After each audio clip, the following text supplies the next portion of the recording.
기도로 시작하겠습니다. 하나님 아버지, 오늘 또 지난날과 같은 은혜로 이곳에서 주의 말씀을 강론하며 수강하며 진리 속에 간직한 하나님의 원대한 구속의 참뜻을 발견하고 우리의 믿음의 근거와 토대를 삼고자 하며 그 말씀이 생명이요 구원 없는 참된 길임을 알아서 저들의 확신을 가지고 오늘 또 수많은 사람, 이 말씀 모르는 사람들에게 주님이 돌아가시면서까지 복음 전파에 온 인생과 신격을 바쳤던 그 뜻을 쫓아서 많은 사람들에게 이 말씀 전하도록 도와주옵시기를 간절히 바라옵고, 오늘 또 먼 곳에서 무사히까지 안전하게 도착할 수 있는 복을 주심을 감사하옵고, 정한 시간 시작하게 되어서 믿음 감사합니다. 특별히 사랑하는 주의 여종 범사에 감사해서 하나님 앞에 감사의 물을 봉헌합니다.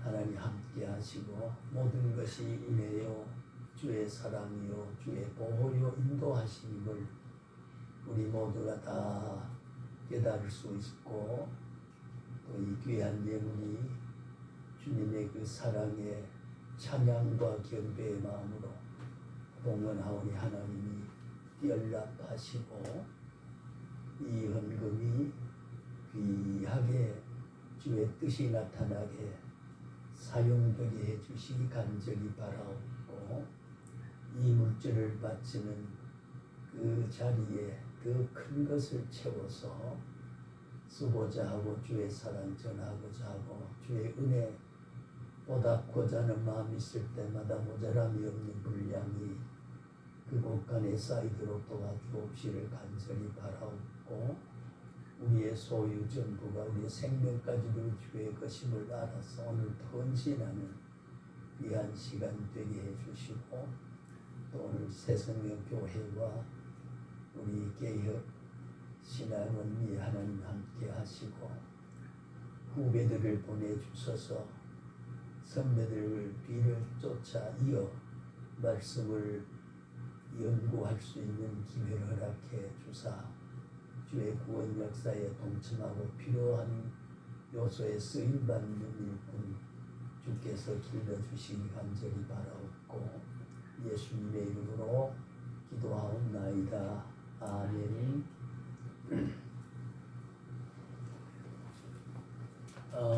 좀 늦으신다는 소수가 있었는데 별로 늦지 않게 오셔서 거의 정시에 시작하게 됩니다. 피곤하시죠? 예, 헌신은 어느 특정한 결과를 의미하는 게 아니라 한 개의 결과를 낳기 위해서는 그 결과의 주변에 둘러싸인 모든 요소들이 이미 그 결과에 성분적 동참을 하게 되는 거기 때문에 제가 그런 말씀을 했습니다. 조금은 극단적 표현 같지만은 지금 우리가 아직 목사가 되지 않고 있지만 목회를 지금 하고 있다. 이 기간이 빠지면 목사가 안 되기 때문에 이 기간 목사가 되는 결과의 완성 가치에 가장 필수적인 성분 가치다. 이 성분 빠지면 안 되기 때문에 이 성분을 이미 목회는 부분적으로 하고 있다. 원리적으로 이렇게 논리를 세울 수가 있다고 생각합니다. 그렇기 때문에 하나님께 헌신은 어떤 업적과 결과에 중점을 두는 게 아니라 그 과정과 동기가 매우 소중한 것이다. 그렇게 생각할 수가 있습니다. 오늘은 지난 시간에 말씀 나누었던 지난 시간에 요한복음 3장 16절을 중심으로 해가지고 성경 해석학의 문맥적 해석이라, 사실은 조금 듣기에 번잡하긴 하지만은 이제 우리가 문맥을 성경을 어법적으로 단어 해석이 먼저 돼야 되고 단어 해석이 A지만은 문장 안에서 A 역할을 하느냐 B 역할을 하느냐 문맥 속의 성분적 문맥 속에 그 단어의 역할을 우리가 또 이제 알아야 되기 때문에 그래서 이제 사실은 지난번에 이런 말씀을 제가 했지요. 음소다 혹은 음절이다. 예. 또 단어다 어휘지요. 어휘. 그 다음에 문장이다. 문장과 문장 연결되면 문맥이 되지요.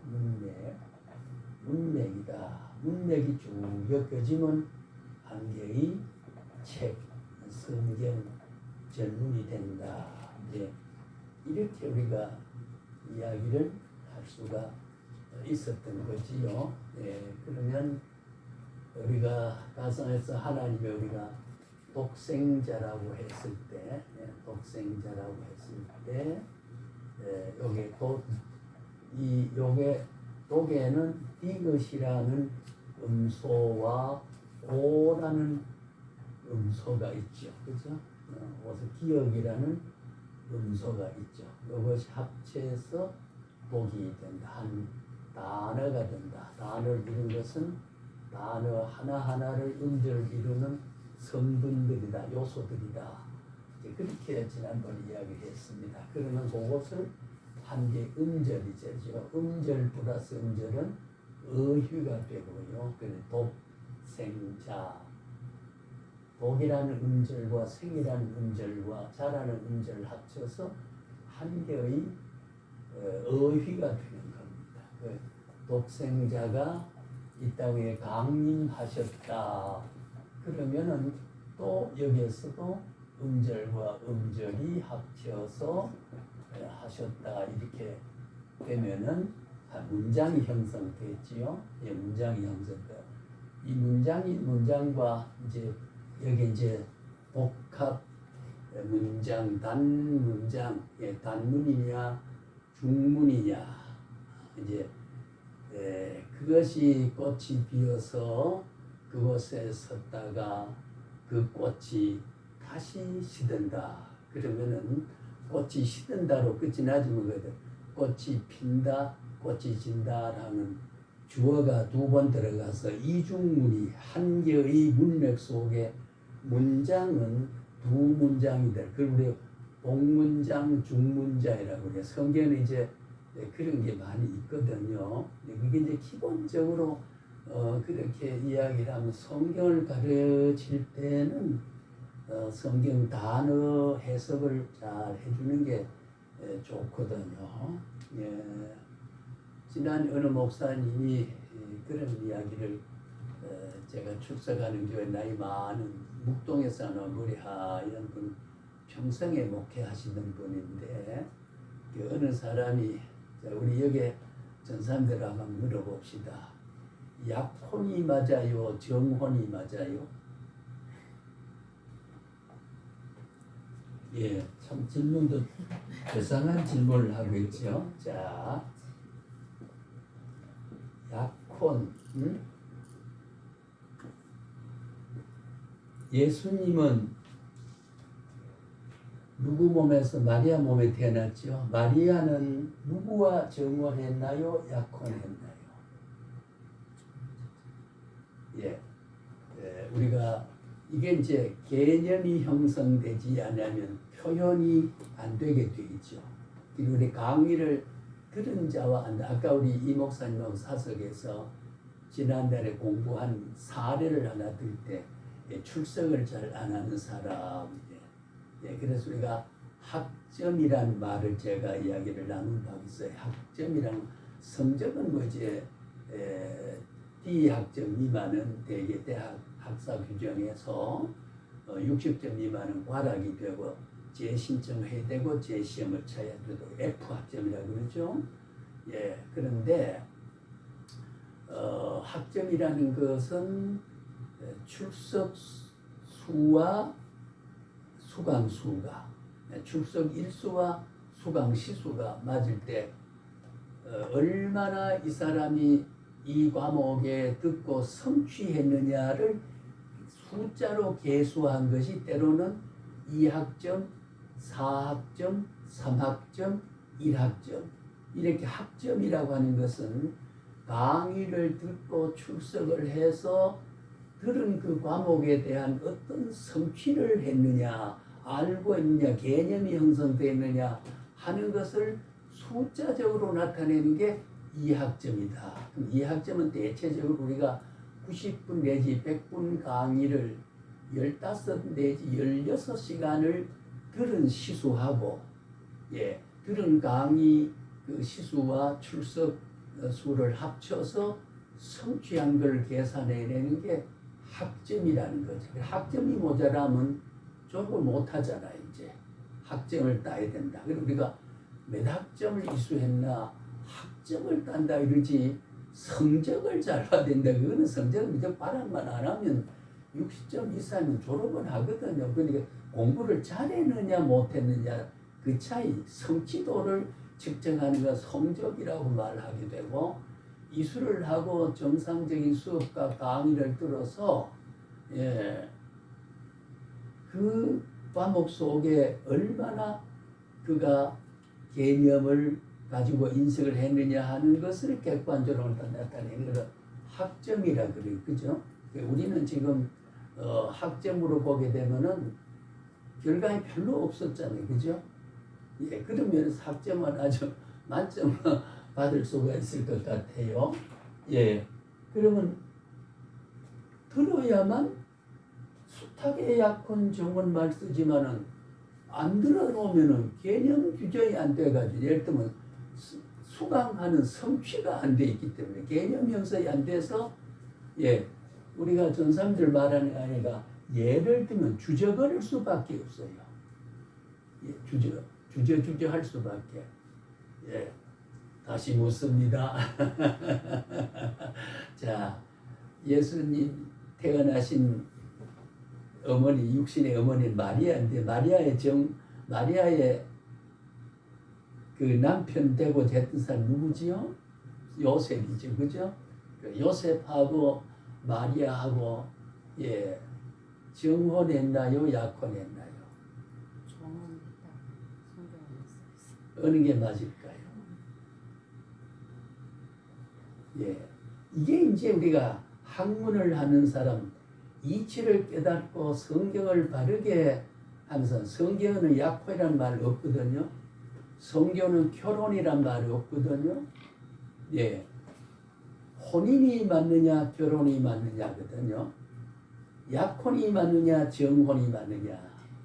여기에 중요한 의미가 있습니다. 약혼이라고 하는 것은 A라는 남자와 B라는 여성이 여기 이제 부부가 되기를 상호 횡적인 계약을 맺는 겁니다. 그러니까 수직적인 관계 없이 횡적인 관계에서 너하고 나하고 우리가 부부가 되자, 혼인을 하자라고 하는 약속은 약혼입니다. 자, 그렇다면 암시되는 게 있어요. 요셉하고 마리아하고가 둘이 우리 혼인하자, 부부 되자라고 한 것으로 돼 있을까요? 수직적인 어떤 부부가 되기를 허락된 성경적 인물로 지정이 돼 있을까요? 하는 겁니다. 어느 게 맞을까요? 정함이라는 것은 우리가 정할 수 없잖아요. 그죠? 약혼은 서로 둘이 A, B를 약속하면 돼요. 혼인을. 정허이라면 정한다는 말은 네가 함부로 정할 수 없으니까 이거는 수직적인 하나님의 섭리적으로 너와 너는 함께 결혼을 해야 돼 라고 하는 섭리적인 수직 하나님 섭리 관계가 있어야 된단 말이에요. 그러니까 성경에 보면은 약혼이란 말 하지 않고 정혼한 요셉과 마리아, 참 굉장히 중요한 표현입니다. 이렇게 해석을 한국 강대 잘 안 합니다. 그저 약혼한 마리아 요셉하고 이 집 해버린 거지요. 둘이 언제 만났다고 저들이 약혼해 함부로. 약혼한 사람 몸에 주님이 태어날 리가 없잖아요. 하나님이 위로부터 섭리적으로 너들은 앞으로 부부가 되고, 예? 말은 안 했지만 마리아는 처녀에 된 몸에, 예, 봅시다. 정혼은 약혼자는 교제가 이루어지지만 정혼자는 수시로 만납니까 안 만납니까?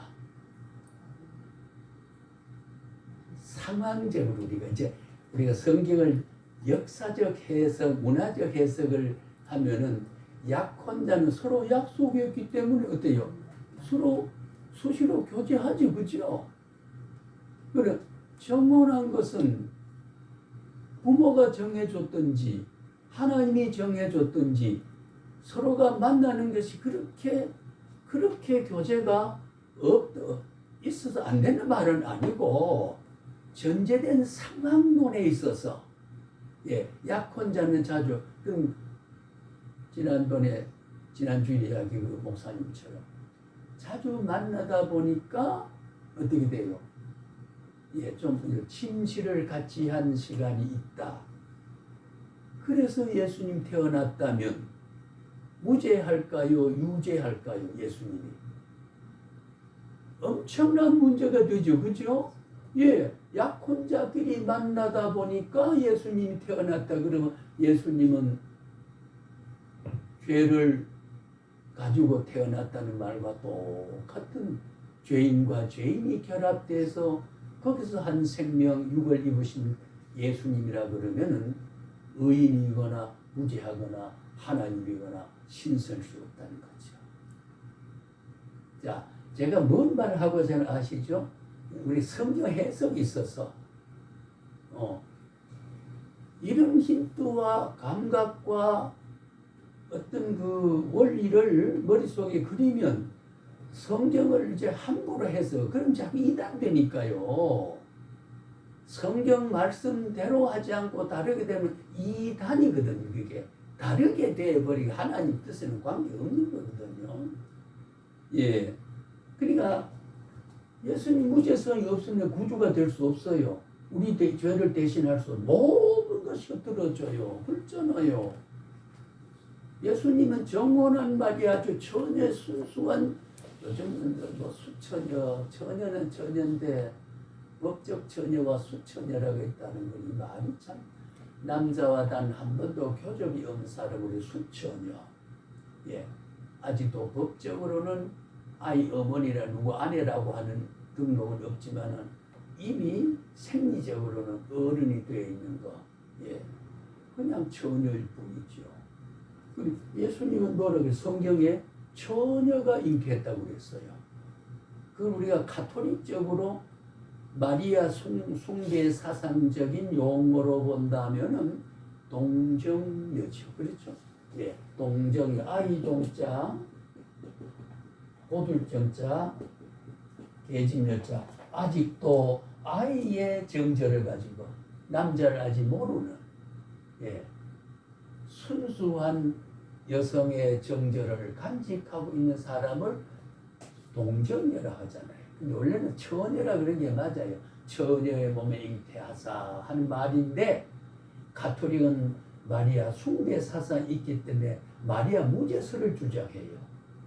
그러니까 아주 높여주는 말을, 그래 해도 육신적인 어머니와 신앙의 조상을 동정녀라고 하는 말을 개혁교회가, 장로교회가 받아들이지 안 받을 필요는 없겠다. 그래서 이 공동 번역에서 처녀란 말을 양보해서 동정녀 말을 우리 개혁교회 받아들인 거예요. 동정녀 마리아에게 나시고는 가톨릭적인 공동 번역에서 나온 말입니다. 원래는 처녀가 맞아요. 예, 처녀가, 그리고 동정녀 그러면 아주 높이 숭상하는 것이고, 처녀라 그러면은 조금, 예, 평범한 표현으로, 예, 마리아를 결혼하지 않는, 부부가 되지 않았던 성별을 구분하는 표현이지만은 동정녀라 그러면 동정녀를 처녀일 수뿐 아니라 높이 높이 존경하는 그런 의미로 가톨릭은 그렇게 표현된 거거든요. 네, 그러니까 보세요. 약혼하면 동정예가 되나 안 되나요? 위협이 있죠. 꼭 그렇다는 아니에요. 그런 암시가 왜 오늘날 문화적인 약혼한 사람, 교제하는 손잡고 다니는 사람들에 보게 되면은 우리 속되게 말하면 입술 박치기 할 수 있습니다. 그러나 마리아와 요셉은 정혼한 사람이에요. 그 전통 마리아 핏줄과 요셉의 핏줄이 함께 장차 부부가 돼서 아브라함의 후손으로서 번성해 갈 수 있는 초상이 되게 하는데 하늘의 배려와 정함이 정혼한 사람이죠. 그리고 우리는 설교를 할 때 정혼한 마리아라고 그러지 약혼자 요셉과 마리아라 이렇게 하면 안 되거든. 혼인도 마찬가지야. 그러면 정혼이니까 결혼이에요, 혼인이에요. 예수님도 성경에 요한복음 보면 혼인잔치라고 그러죠. 그죠? 혼인이란 말은 우리가 한자로 하면 혼인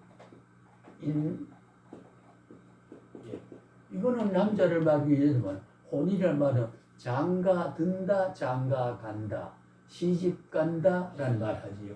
근데 처녀는 자기를 낳아준 친정 어버이 몸에 태어나서 남자의 어버이 가정으로 가는 것을 시집 간다 그러고, 또 남자는 자기가 태어난 가정에서 여자가 태어난 가정의 사위 신분으로 가게 되는 거죠.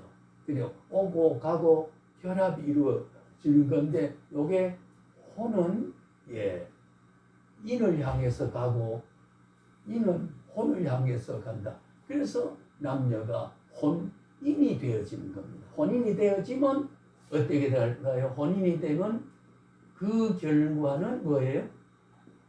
결혼이 되는 거죠. 혼인이 맺어졌다, 결과가 됐다, 이렇게 표현하거든요. 결과가 됐다. 자, 그러니 여기에 우리가 성경에 보면 한 가지도 의문이 되거나 잘못되거나 할 수 있는 말이 안 돼 있다고 하는 것에 성경에 완전 완벽성이 있어요. 약혼이 아니에요. 정혼이에요. 결혼이 아니에요. 혼인이에요. 예를 들면 우리 그렇게 설명해서, 그래서 우리가 한번 이 말을 예시를 한번 해봤습니다. 성경에 있는 말을 그대로. 그러니까 우리가 문맥적, 문자적 해석해도 그 용어가 어떤 문화적 그 시대의 의미를 가졌느냐 하는 것을 이야기하기 위해서 성경에 있는 이런 사례를 다 들어 이야기하지 않더라도 이런 관찰의 시각과 그런 어떤 틀을 가지고 성경을 보게 되면 성경을 함부로 해석하지 않는다. 신학이 부실한 사람들, 사탄의 꾀임을 받은 사람들, 그리고 우리가 참 정당한 그런 교파 목사님들 하든가, 목사님 아무래는 아니고 흉을 보는 건 아니지만은 본의 아니게 하나님의 본뜻과 거리가 있거나 벗어난 이야기를 하는 것은 이단은 아니로되 이단적 요소가 있는 거예요. 이단이 주장하는 말들을 이단이 아닌 사람이 이단의 말을 모르고 하게 된단 말이죠. 그런 게 많이 있어요. 자세히 들어보면. 그럼 전부 하나님 기뻐하시지 않거든요. 그래서 우리는 성경 해석과 관련해서 성경 해석 두 가지의 명요성이 있습니다. 우리가 자 한번 보세요. 성경은 두 가지 명료성.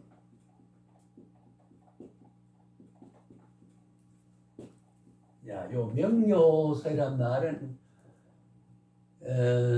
우리가 외국어를 좀 이야기를 하면 뭐랄까요? clarity. 예, 여기가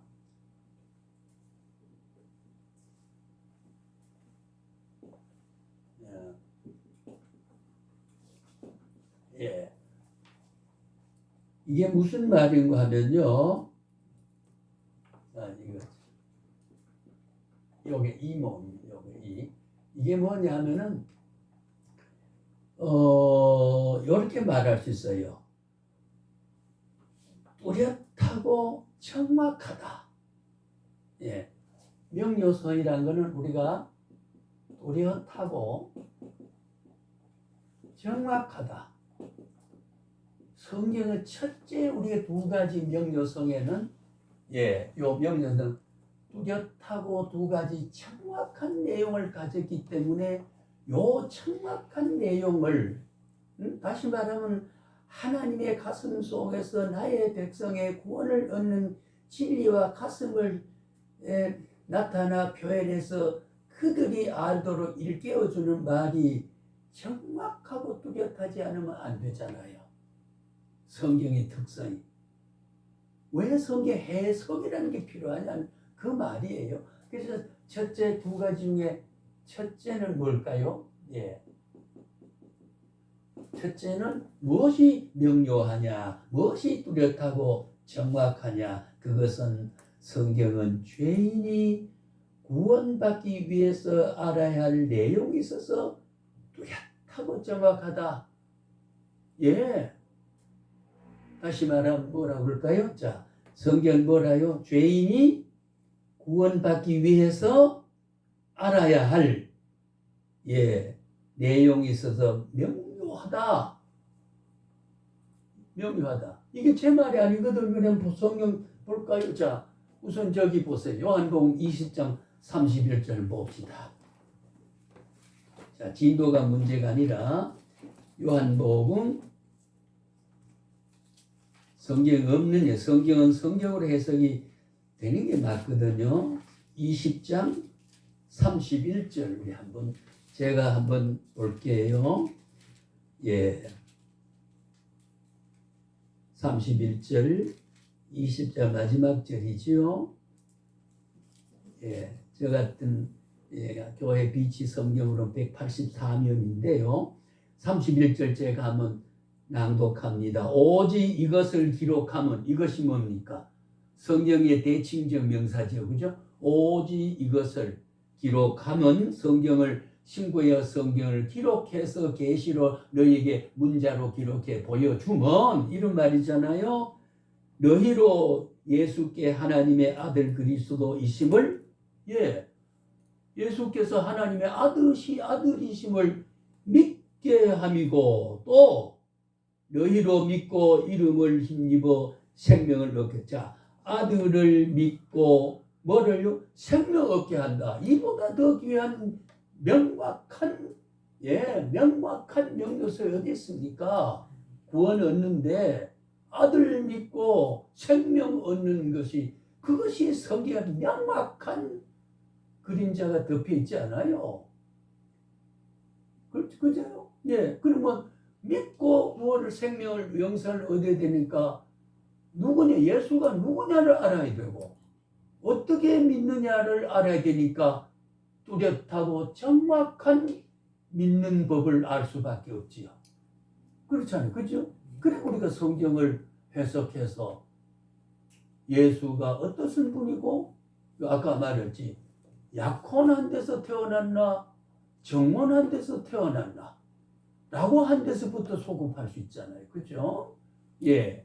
그 정혼이라 그러면은 하늘의 수직적 섭리적인 부부 관계를 아브라함의 후손으로서 번성하는 역사의 계대를 이어가는 역사를 이어가는 것에 어떤 수직적인 섭리적인 구조와 역사의 영향이 있었다고 하면 약혼은 사람끼리의 그렇단 말 아까 반복해 이야기 그랬잖아요. 자, 그렇죠. 그 다음에는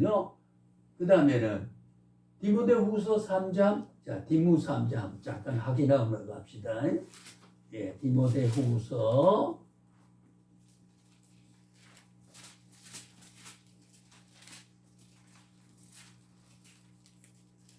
디모데후서 3장 15절이지요. 같은 성경 345페이지에 제가 한번 읽을게요. 자, 또 어려서부터 성경을 알았나니 성경은 주어지요. 능히 너로 하여금 능히 조금도 성경은 너를 어떻게 되게 하는데 부족하거나 모자라거나 잘못된 건 없고 능히 완전하게 온전하게 능히 너희로 하여금 그리스도 예수 안에 있는 믿음으로 말미암아 뭐라고요? 구원에 이르게 하는 지혜가 있게 한다. 이 성경은 구원에 이르는 지혜를 있게 해요. 성경 무식하면 구원의 확신이 없어요. 구원의 확신이 없기 때문에 항상 기뻐도 못해요. 쉬지 말고 기도도 못해요. 헌신도 못해요. 왜? 구원에 명확한 확신이 없기 때문에. 성경은 명확한 확신을 주는 거거든요. 아까 뚜렷하고 정확한 명료성이 있잖아요. 그렇죠? 그 다음에 시편 19편 7절 봅시다. 시편 19편 7절에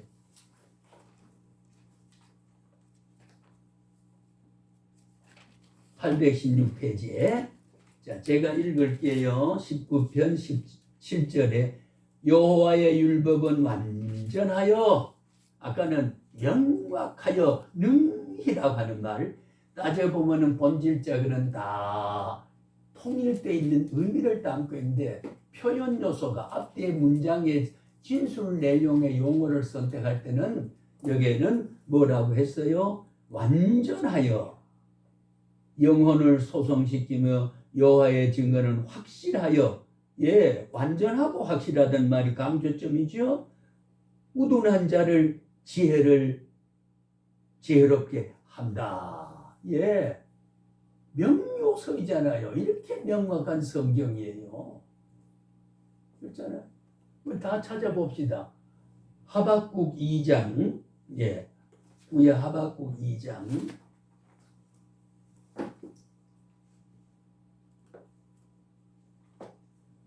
하박국 2장 2절에 1303페이지지요. 2절에 제가 그저 읽겠습니다. 기만동만 합시다. 여호와께서 내게 대답하여 이르시되 너는 이 묵시를 기록하여 판에 명백하게 새기되 달려가면서도 읽을 수 있게 하라. 자, 어떤 사람은 이 귀절 때문에 여기도 우리 새생명교회 가면서 아까 성구에 어디 붙어 있을 텐데 보면은 기둥이 앞에 이렇게 행서로 쓴 데도 있고 종소로 써붙인 게 있어요. 표로 써붙인 게. 이런 성경을 보면 그래서 이렇게 보면 그 말을 기억하게 하고 달려가면서도 읽게 하고 기억나게 하도록 명확합니다. 마지막으로 예레미야 31장 34절, 예레미야 31장 34절에 1303페이지에 제가 그냥 읽겠습니다. 34절. 그들이 다시는 각기 이웃과 형제를 가르치기를 너는 여호와를 알라 하지 아니하리니 이는 작은 자로부터 큰 자까지 다 나를 알기 때문에 내가 그들의 악행을 사하고 다시 그 죄를 기억하지 아니하 여호와의 말씀이니라. 이렇게 삶의 기준을 명확하게 여호와의 말씀이니라. 예, 그 기준을 정해줬어요. 이런 성경을 보면 우리가 신학적으로 자 그러니 명료성을 구원 얻은 데 뚜렷하게 정확하게 해주는 명료성을 사람이 정한 게 아니고 하나님의 말씀에 의해서 이 논리를 정의하고 보니까 이렇게 뚜렷하고 정확하더라는 거지요. 그렇잖아요. 성경에 없는 말을 강조하는 것은 종교적 신념이에요. 교양이에요. 윤리 도덕이에요. 수필이에요. 신앙 수필이에요.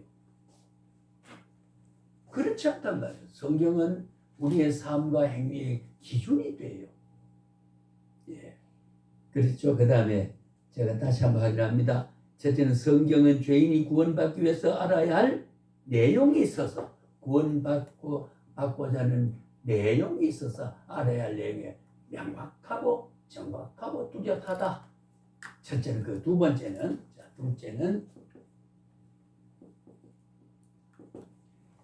둘째는 뭘까요? 둘째는 성경은 구원받은 성도에게 주는 생활 교훈에 있어서 명료하다. 예, 교훈에 있어서 명료합니다. 이게 일의 명료성입니다. 예, 일의 명료성. 예, 이게 바로 예, 명확하고 뚜렷하다, 정확하다 그 말이죠. 우리 한번 성경 두 군데만 한번 찾아볼까요? 예, 생활 교훈이 있어서 얼마나 명료하고 명료한지 시편 19편 예, 아까 우리 잠깐 한번 봤습니다만은 시편 19편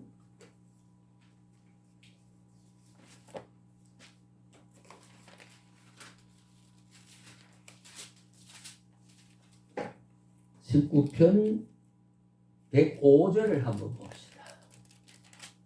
아, 이게 제가 잘못 성경을 찾았네요. 105절까지 있는 게 아니잖아요. 19편이, 그죠? 예, 요건 제가 실수했는데 다시 한번 정정하도록 해보겠습니다. 예, 거기 아주 귀한 말씀을 제가 잘못했습니다. 예, 그거를 다시 한번 정정하기로 하고요. 아까 디모데 3장 15절에 16절 17을 한번 봅시다. 시작. 예, 성경에 대해서 우리가 디모데 후서 3장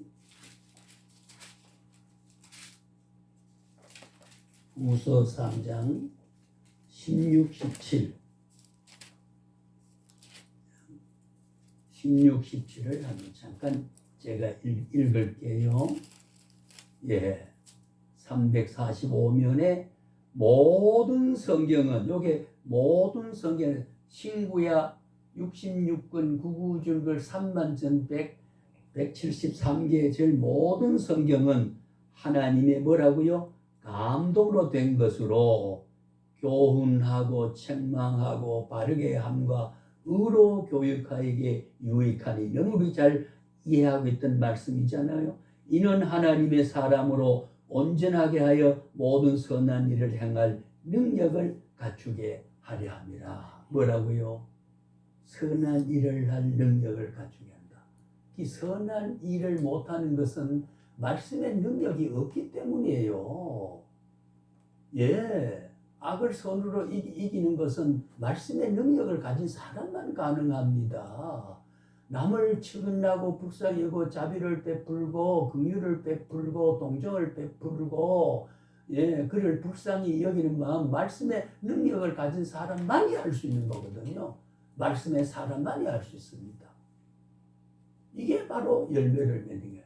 이게 성경의 뚜렷하고 정확한 명료성을 두 가지로 하는. 자, 이게 전제되기 때문에 성경을 아까 우리가 문맥적으로 해석을 하는 데는 음소, 음절, 단어, 문장, 문맥, 책 이렇게 하는 거잖아요. 그래서 우리가 여러분 기억하시죠? 지난번에 요한복음 16장 3장 16절에 하나님이 자, 하나님이란 말을 우리가 지난 복습입니다만 잠깐 중요하기 때문에 성경 전체에 가장 중심되는 한 개의 대표적인 주어를 골란다 그러면은 하나님이잖아요. 하나님이 세상을 창조했고 하나님이 신구약 성경에 모든 것은 하나님이 주체가 되어 있어요. 그러니까 신구약 성경에 가장 중심되는 우리 하나님 아버지가 모든 것을 행함과 서술과 설명과 행위와 풀이와 역사가 하나님이라고 하는 말 다음으로 전부가 벌어지고 있거든요. 신구약 성경 66권은 하나님이라는 주어 속에서 하나님이 어떻다고 하는 거 모든 것 서술로 우리 문법적으로 하면 보호 서술로 뭐 이런 게 있습니다. 여기도 이제 명사구, 부사구, 형용사구, 관사구, 명사절 이런 절은 그 제가 잠깐 그래도 문맥적 해석을 하고 넘어갈게요. 요한복음 3장 16절 다시 한번 보면은 자 하나님이 세상을 이처럼 사랑하사 그럼 문장이 보세요. 누구든지라는 말을 자 하나님이라고 하는 있죠. 하나님이 요걸 뭐라 그래? 주어라 그랬죠. 3장 16절의 주어일 뿐 아니라 성경 전체의 주어기도 하다. 그 주어가 무엇을 목적했나? 인생의 구원을 목적한 거란 말이지. 영생을 이렇게 돼요. 하나님이 인간의 영생을 이렇게 돼요. 그 이제 여러 가지 수식이 들어가잖아요. 그러니까 설명을 하고 성경을 해석할 때 어느 것을 강조를 하고 보조수단이고 주된 설명의 주제냐라고 하는 거 우리가 골라 식별하게 되는 거예요. 하나님이 세상을 이처럼 사랑하사 그러니까 하나님이 사랑하사죠. 그죠? 이처럼 사랑하사는 그 사이에 보호와 여러 수식 종속절이 들어갔으니까 하나님이 사랑하사 이게 서술인데 마감하지 사랑하였다 사랑한다 라고 사랑하여 사랑함으로 사랑하게 되어 이런 뜻이니까 어떻게 돼요? 주어와 서술어가 끝나지 않는 마감되지 않는 서술어야. 이게 복합 문장 속의 이 형식이거든요. 그 다음에는 누구든지 들어가니까 누구든지니까 하나님이 누구든지 그 다음에 한 문장이 복합적으로 이어지잖아요. 누구든지 저를 믿으면 구원을 얻으리라. 누구든지 플러스 얻으리라죠. 그 사이에 여러 가지 들어가 있죠. 여기도 그 사이에 들어가 있죠. 그러니까 주어가 둘이 들어가 있어요. 이게 이중어 복문장이라고 그래요. 복문장인데 그럼 이걸 한 문장이 완결되지 않으니까 이걸 주어절이라. 절 문장이 완전해도 절 문장 전에 절이라고 하는 게 이제 완결되면 완전 문장이죠. 그러니까 누구든지 얻는다. 무엇을? 목적이. 누구든지의 목적은 영생을, 구원을. 여기에 하나님이 세상을 사랑하사 누구를 사랑? 세상을 목적으로 되죠. 세상이란 말 하나님이 인류와 인간을 사랑하사라고 그러지 않고 세상이란 말은 인간이 살아가는 환경과 조건과 인류가 사는 여러 정황을 다 포함해서 세상을 사랑하사. 다시 말하면 인간과 인간의 삶과의 연결되는 모든 정황을 포괄적으로 묶어서 세상을 사랑했다. 세상을 사랑했다. 그렇게 되어 있거든요. 그러니까 세상을 여기는 영생이 있고 그리스도 있고 하나님의 살아있고 하나님의 주어가 있고 예. 그리고 누구든지 믿는 자마다라고 하는 것은 개인적인 한 사람 한 사람도 예, 그 신앙의 구원의 위대한 선택에 대한 의미가 거기. 그러니까 이게 작은 복음이에요. 예, 가장 중요한 요절이에요. 예. 그래서 제가 이 복잡한 거 오늘 절이다, 구다, 관영구다, 관영사란 말은 그 꽃은 이거는 정관영사 맞잖아요. 그죠? 그 꽃이거든요. 예. 야, 그 뭐라 그럴까요? 예쁘다. 자, 예쁜 꽃. 예쁜 꽃인데 요 명사 앞에서 꽃이 어떤 꽃이라고 하는 걸 수시 한정해 주는 것을 관형사라고 그래요. 관형사. 관형사란 말은 매김을 했다. 그러니까 저 꽃을 가져와 그럼 그 꽃도 가져오고 이 꽃도 가져오면 안 되거든요. 매김을 딱 했기 때문에. 저 테이블 위에 있는 저 꽃을 가져와 그럼 저는 그 꽃에 대한 한정을 해 놓은 거거든요. 그 사람이 저 사람이 이 사람이 이 그 저는 사람 앞에서 한정을 해 놓은 거거든요. 그러니까 예쁘단 말은 꽃을 한정했는데 원래는 예쁘다니까 어떻게 해요? 원 뜻은 형용사잖아요. 생김새를 말한 거잖아요. 근데 또 왜 관형사?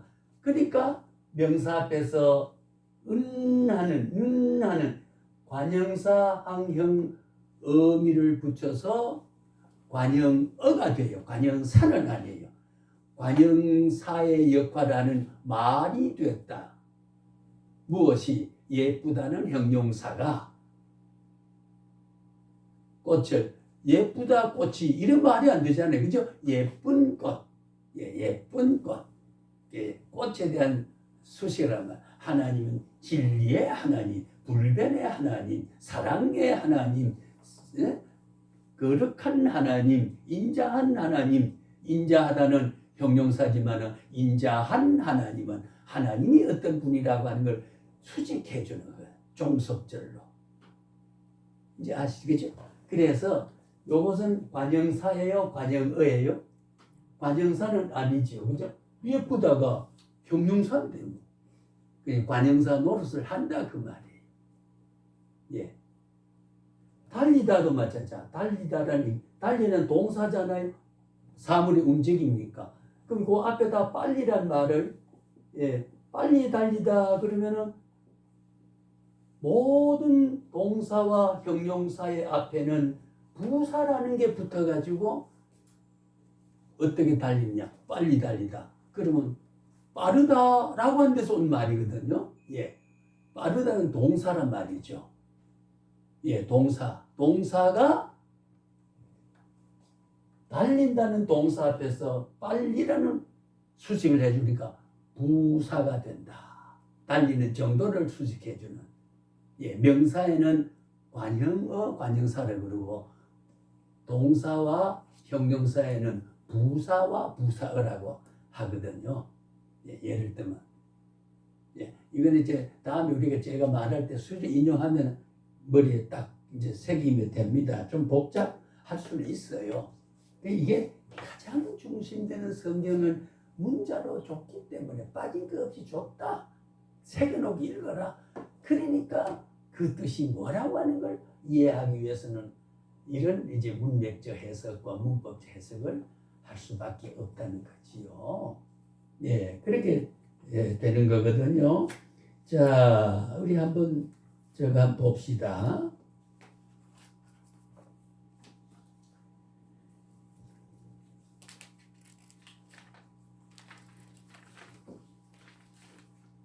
예, 지난번에 제가 말씀을 다 안 했던 중간에 건너뛰었던 말씀이 하나 있습니다만은요. 자, 마태복음 11장 28절 한번 봅시다. 이걸 지울게요. 네. 마태복음 11장 28절.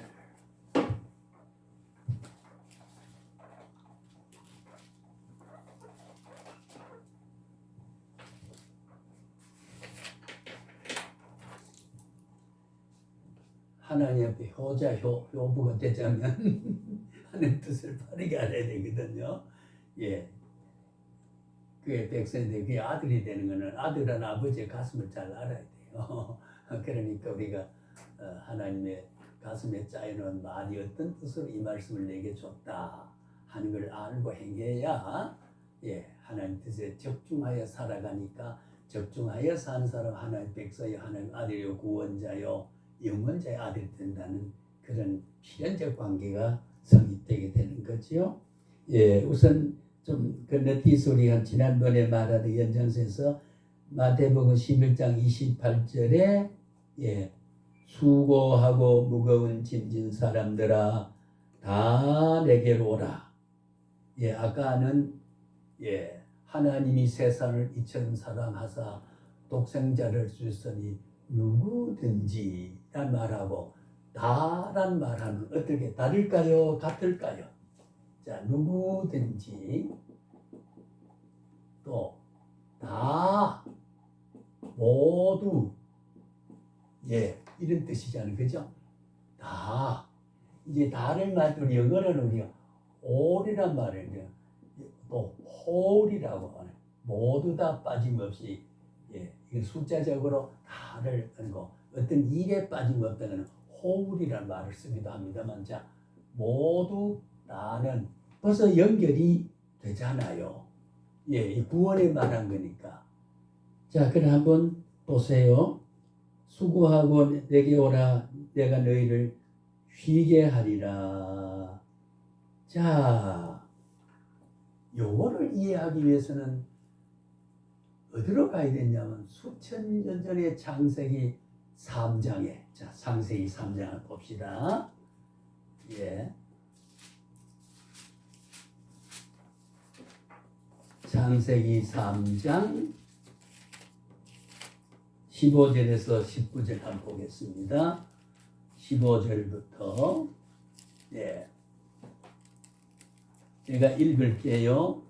예, 창세기 3장 4페이지에 15절부터 내가 너로 여자와 원수가 되게 하고 네 후손도 여자의 후손과 원수가 되게 하리니 여자의 후손은 네 머리를 상하게 할 것이요 너는 그의 발꿈치를 상하게 할 것이니라 하시고 또 여자에게 이르시되 내가 네게 임신하는 고통을 크게 더하리니 네가 수고하고 자 여기 수고라는 말 나오지요. 자식을 낳을 것이며 너는 남편을 뭐라고요? 원하고 남편은 너를 다스릴 것이니라 하시고 아담에게 이르시되 네가 네 아내의 말을 듣고 내가 네게 먹지 말라 한 나무의 열매를 먹었은즉 땅은 너로 말미암아 저주를 받고 너는 이 평생에 수고하여야 그 소산을 먹으리라. 자, 그러면 누구에도 수고가 있고 누구에도 수고가 있어요? 마리아에게 아니 아담 해와에게도 수고가 있고 아담에게도 수고가 있어요. 왜 수고했느냐? 먹지 말을 열매를 먹음으로 여자는 남편의 다스림을 받고 임신하는데 분만의 고통을 겪고 예, 겪고 수고를 해야 된다. 그런 말이요. 남자는 아내의 말을 듣고 땅에 엉겅퀴를 내고 땀을 흘리지 않으면 먹을 수 없고 그래 수고하여야 먹고 산다. 자, 이 수고는 두 가지 복합적이죠. 하나는 하나님의 징벌과 저주의 죄값에 대한 무거운 수고. 예, 무거운 수고지요. 그 다음에는 육체적인 수고다 그 말이에요. 그럼 인간은 이 수고를 죄의 짐을 가지고 해결하지 못하면 안 되잖아요. 그렇잖아요. 그죠? 그 육체적인 쉼이 없으면 안 되잖아요, 이게. 그러니까 마태복음 11절 28절에 수고하고 무거운 짐진 자들아. 그 말은 창세기 3장 15절 이하의 아담의 수고와 또는 해와의 수고는 온 인류의 남녀의 수고니까 인류의 고생과 수고잖아요. 그죠? 타락한 이후에 그런 사람들은 다 내게 와야 된다 그 말이요. 내게 오라. 그러면 그래 하면 어떻게 해요? 예, 너희를 쉬게 하리라. 아까 요한복음 3장 16절도 예, 뭐라고 그랬어? 하나님이 세상을 지면서 누구든지 다 누구든지 모두 다 누구든지 다 예, 예수 믿으면 구원을 얻으리라. 쉼을 주리라. 그러니까 벌써 창세기 요한복음 3장 16절의 위대한 요절은 인간의 타락의 근본적인 수고와 죄악에 대한 무거운 짐을 우리 이걸 우리가 대개 성경 해석할 때 수고는 인간의 육체적인 상황적 정황적 처지와 경우에 따른 인간에게 고통을 겪는 것을 수고라고 하고 예, 또 수고가 무거운 짐은 정신적이고 이념적이고 사상적이고 감성적인 내적인 어떤 번민을 가진 게 우리가 수고하고 무거운 짐이 돼요. 자, 그럼 이 두 가지는 인류에게 지금도 있을까요? 없을까요? 예, 수고하지 않으면 안 되게 되고 무거운 짐을 지고 갑니다. 예, 무거운 짐을 지고 가요. 어떻습니까? 오늘 뭔 수고가 있겠습니까? 어떤 짐을 지고 지금 허덕거립니까? 예, 본질적으로 오늘도 수고를 겪지 아니하면 예, 마음의 염려를 하지 아니하면 귀중한 생존이 유지될 수 없죠. 그런 사람들아, 예, 궁극적으로 수고는 멸망의 고통이고 궁극적인 수고는 무거운 짐, 내가 지옥에 가야 될 그런 영혼의 번민. 이런 사람들아 다 내게로 오라. 예, 아까 누구든지 다 예수 믿으면 구원을 얻으리라는 말. 수고한 사람 다 내게로 오라. 그리하면 너희를 예, 누구든지 아까 다 예, 너희가 불특정 다수 인칭이 아닙니까? 너희를 예, 너희를 하나님 외적인 모든 구원받아야 할 아니 수고를 겪고 있는 사람들아 구원을 받아야 할 대상들아 예, 그걸 목적으로 했죠. 너희를 예, 쉬게 하리라. 쉬게 한다는 말은 예, 그 번민과 수고란 말 끝에는 쉬게란 말을 넣지만은 결국은 쉰단 말은 영생을 얻게 한단 말이고 예, 평안을 준단 말이고 죽음의 번민을 벗어나게 한단 말이고 애타는 모든 역겨운 짐을 다 주님이 책임지시고 벗겨주신단 말이기 때문에 예, 그러니 제가 강조하는 점은 뭘까요? 마태복음 11장 28절은 창세기 3장 15절 16절하고 문장에 연결이 있다. 어느 것에서 수고냐 그 말이요. 밭에 농부가 일하는 밭갈이 한 사람 말한 게 아니잖아요. 그것도 수고지만 그거 어디서 비롯됐어요? 땅이 엉겅에 밭을 갈아 땀을 흘려 먹고 사는 게 어디에 창세기 3장에서 지금 나온 게 아닙니까? 그죠? 인류 역사는 남녀 간에 예, 해와의 후예나 아담의 후예가 다 그렇지 않습니까? 그게 모든 사람이거든요. 동생을 막론하고 종족을 막론하고 국민을 막론하고 시종을 막론하고 다 내게 오라. 누구든지와 예, 이 진리와 십자가의 위대한 복음은 그 대상의 적용 대상은 누구든지요. 예, 누구든지. 근데 여기 우리가 이제 그래서 많이 구원서란 말 나오는데 여기 이제 또 다른 또 해석이 있습니다. 누구라고 하면 모든 사람이 다 아니에요. 예, 오는 사람, 쳐다보는 사람. 지난번 우리가 출애굽기 나온 대로 하도 불순종하니까 하나님이 모세에게 어떻게 불뱀을 만들어 가지고 꿰물어 죽고 쓰러지고 절명해 가니까 눈을 비시 뜨면서 이걸 쳐다보면 사느리라 구리뱀을 건드려 걸고는 쳐다보고 살고 안 쳐다보고 죽어버리고 쳐다보고 살고 그쪽에 누구든지 예수 믿으며 쳐다보는 사람은 교회 나오는 사람은 여기 이제 선택 교리가 성립되는 거죠. 소명 선택 교리가요.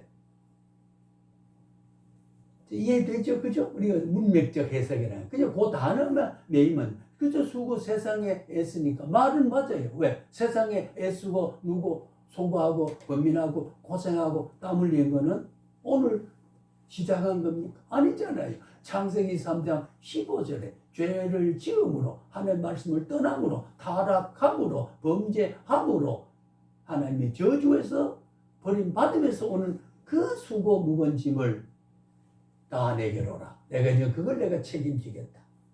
이게 그리스도의 중보론이고 속죄론이고 구원자로 오셨고 그게 아까 말한 대로 정원한 마리아 몸에 죄 없이 육을 오셔서 수고하지 않아도 되는 의인이 땀 흘리지 않아도 되는 그리스도가 죽음을 죽지 않아도 될 그리스도가 순수한 하나님의 몸으로 이 땅에 오셔서 창세기 3장 15절에 수고하고 타락한 인간의 범민과 고뇌와 죽음을 쉬게 하기 위해서 요한복음에 영생을 하기 위해서 주님은 이 땅 위에 오셨다고 하는 거죠. 그럼 여기 꽉 뚫려버렸잖아요. 이렇게 우리가 성경을 문맥적으로 이해되시죠? 그죠? 그러니까 아까 말씀드린 대로 자, 음소와 음절과 단어와 문장과 문맥과 책이다. 여기서 그러면 창세기 3장의 주어가 누굽니까? 총 주어가 창세기 3장에도 하나님이고 지금도 하나님이니까 그 하나님이 이루어진 것은 흘러갔다고 해서 그 수고가 이미 그건 지난 날이고 그게 아니라 그때 하나님이 지금 하는 현재 성에서 그 타락한 죄의 흔적은 지금도 주님 앞에 나오지 않으면 3장 15절에 고통이 인간에게는 상존하고 있다 그 말이에요. 그러니까 십자가는 그때부터 하나님이 뭐를 바라보고 골고다의 언덕의 십자가를 지신 것을 이미 예정하시고 그것이 구체적으로 와서 마태복음 11장 28절과 요한복음 3장 16절에 와서 창세기 3장 15절 16절에 이 수고 인류의 고통을 구원받아야 할 내용들을 주님은 다 책임지시고 해결해 주셨다. 관통되잖아요. 그죠? 이렇게 우리는 성경을 문맥적으로 해석을 하는 것이다. 그렇게만 우선 일단 알아두시면 좋겠다. 그런 생각을 해보게 됩니다. 그래서 이 문맥적 원리는 이거를 우리가 이제 근접적, 원접적이란 말을 요것만 제가 조금 한 거. 자, 한자말은 가까울 근자, 맞을 접자, 근접적, 멀 원자, 원접적. 자, 아까 예를 들까요? 요한 3장 16절은 짝이 있는 게 연관된 게 문맥으로 어디 있어요? 누구든지 예수 믿으면 구원한다. 누굴 줬으니? 하나님이 세상을 이처럼 했다. 이처럼이란 말 이야기한 걸 다시 복습입니다. 요한 몇 장이요? 3장 14절 15절에 이처럼이죠. 그러면 16절하고 14절, 15절은 어떻게 돼요? 멀리 있는 연결된 내용이에요. 근접적이에요. 원접적이에요. 근접이죠. 그죠? 바로 앞기절에 14, 15절 있으니까 근접적 문맥이고, 그 다음에 아까 마태복음 11장 28절을 저 창세기 3장 15절, 16절을 하니까 원접적 관계라 그 말이에요. 예, 우리 문맥을 할 때는 원접적 관계를 찾기도 하고 근접적 관계를 찾기도 한다. 가장 근접적 관계는 그 문맥 문장 안에서 같은 문장 안에서 어느 한 단어가 설명되는 말이 풀이되는 그걸 아까 수식어라 그런 게 관형사나 수식어나 부사나 이런 말들은 그 안에서 간다 빨리란 말 빠르다는 동사지만은 빨리 간다 그러면 어떻게 가느냐 빨리 간다 빠르게 간다는 수식이 문장 안에서 근접되어 있는 것도 있고 그 앞뒤절에 귀절과 근접 연결된 게 있고 책과 책의 연결 그러니까 성경은 성경대로 된다. 성경에 뭐라고 그랬죠? 내 책을 자세히 읽어봐라. 예, 자세히 읽어봐라 그랬죠? 성경에 어느 성경인가요? 네, 자세히 읽어봐라. 하나도 빠진 것이 없고 짝이 없는 것이 없다. 여호와의 입이 친히 모으셨느니라. 예, 빠진 것이 없어요. 그러니까 아까 말 돌아가면 명료성, 뚜렷하고 정확한 게 신앙 행위에 있어서 영생은 믿음에 있어서 빠진 게 하나도 없다 그 말이요. 예, 그걸 우리가 성경의 완전성, 권위성, 충족성이라고 말을 하는 거죠. 예, 충족성이라고 말하는 거. 저는 이걸 뭐 옛날에 신학할 때 이런 말을 들으면서 제가 최근에 이런 머릿속에 개념을 정리하면서 원고를 들여서 보면서 참 예수 믿는 감격이 크다. 응? 예수 믿는 감격이 크다. 그래서 우리가 어제 우리 이 목사님하고 문제를 한 줄 이렇게 하는데 제가 예배 은혜를 잘 들으셨어요. 그러니까 교수님도 뭐 이렇게 하시는데 그래서 내일 수고를 위해서 일찍 씻어야 되죠. 이 말이더라고. 그래서 그건 운명적인 내일 그런 말이지요. 맞지 그죠?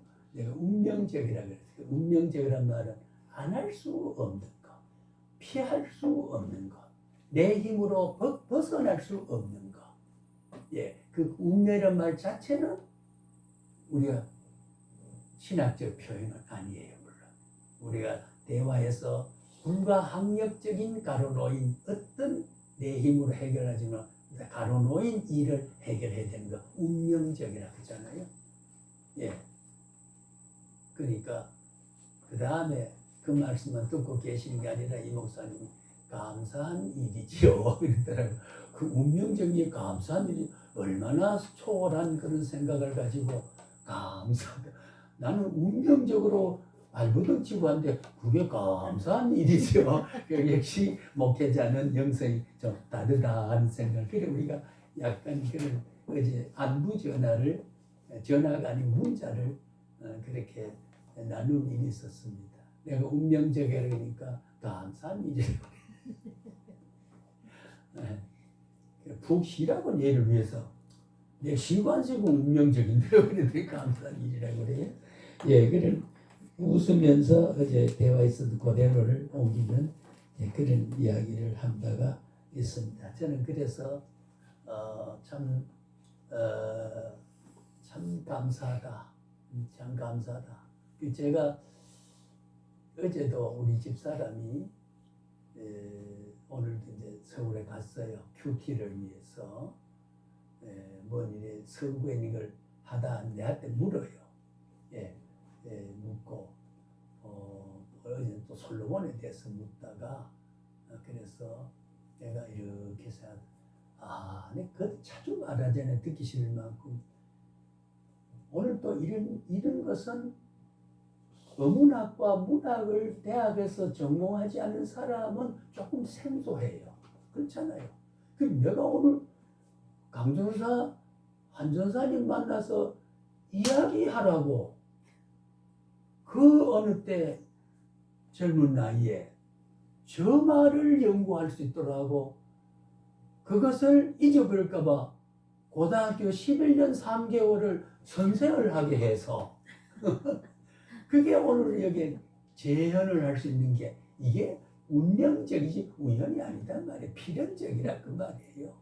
역사를 그래 해석해 줄 때 기쁨이 오고 짜증이 없고 감사하고 바울도 그랬잖아요. 내가 30년 후에 부름을 받고 할 때에 내가 어제 부름받은 게 아니고 하나님이 어머니 모태 속에 나를 이미 작정하시고 했다. 예, 생각해 그때 우연이 아니 그때 나를 이미 오늘 위해서 만들고 있었다는 거지요. 제 해석이 잘못됐으면 그거는 정도와 내용이 다르 다 우리 모두가 그래요. 예, 우리의 삶들을 모두 뭐 사생을 우리는 모르지만은 곰곰이 우리가 해고해 보면 내가 이렇게 된 것은 그렇다라고 하는 걸 답이 나올 수 있고 해석이 되는 일이 있어요.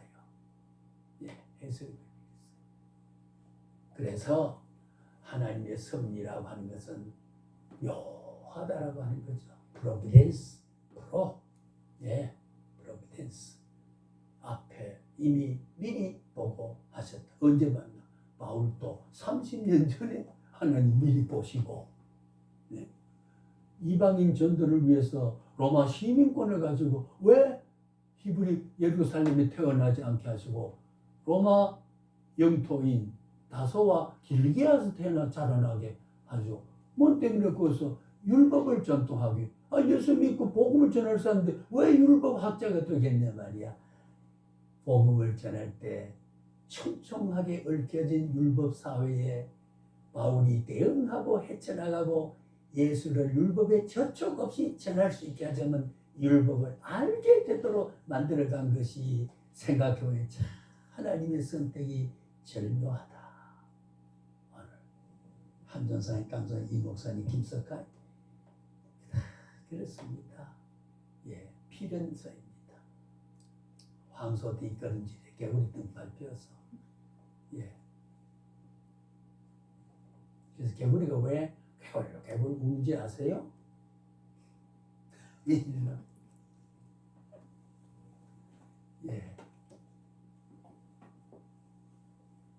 아버지가 새끼 개구리 데리고 해동이 돼서 놀러나서 마담에 소똥 이래 하고 이래 하다가 소가 보면 이렇게 뒤끝나대 아버지 소 발에 아버지 개구리가 밟혀 죽었단 말이야. 그러니까 어머니한테 물에 통다 때가 개구리가 왜 웃느냐? 아버지가 밟혀 죽었어. 뭐에게 몰라. 큰 것에 이만한 것에 얼마나 이만하더냐? 아니야, 그보다 더 크고 이만하더니 배가 툭 터 죽었단 말이야. 그러니까 분수를 못 지키면 안 된다는 원리가 그게 있다는 그런 우리가 일화가 있기도 합니다만 해학적 표현이 있기도 합니다. 우리는 우연히 발생한 게 아니라 하나님의 필연성이고 내가 50년, 60년, 70년 전에 일을 하더라도 하나님은 현재니까요. 그러면서 뭐 아까 마태복음 11장 28절, 창세 3장 15, 16절은 현재성 그때 하나님이 마태복음 기록하던 하나님 동일한 하나님이 짝을 이루고 빠진 게 없이 짝을 다 이뤘다. 자세히 읽어보라. 그걸 가지고 그렇게 이해하라. 이런 관점을 가지고 성경을 한 개의 축소판으로 볼 줄 아는 안목이 형성되는 게 이게 우리 신학을 연구하는 사람들의 깨우침이라는 거지. 우리 말을 다른 주제를 넘어가기 전에 한 10분 쉽시다. 쉽시다. 한 15분 전에 지난 시간보다는 10분 전에 쉬고